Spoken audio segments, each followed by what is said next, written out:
People of Reddit who knew somebody in school who would later make the news for being charged with murder. What was that person like? Were you surprised?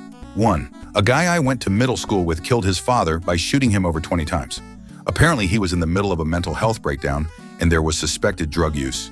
He was an athlete, had a lot of friends, and was always nice. People close to him as he got older probably knew more about his mental health struggles, but it was just a sad situation all around. He was reportedly devastated after he did it, never denied it, and couldn't explain why he would. His entire family and community didn't understand his motive and said that he and his father loved each other and were best friends.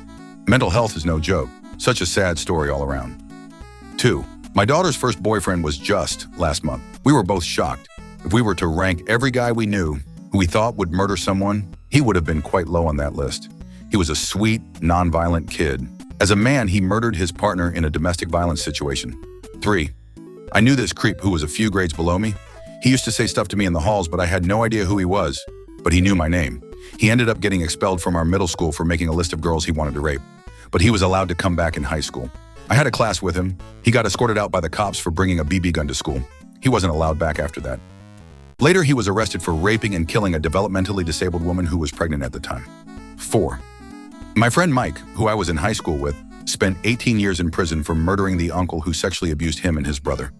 He'd always told me he would do it someday, so I was not surprised. Just sad that he had to go to prison for doing society a favor. 5. Not surprised. A severely bullied kid with, in retrospect, severe unsupported autism and other comorbidities beat his mother to death with a broomstick. This was the 80s and many neurodivergent kids were just expected to fend for themselves in a high school environment that was ruthlessly brutal compared to the environment I see at my child's high school today.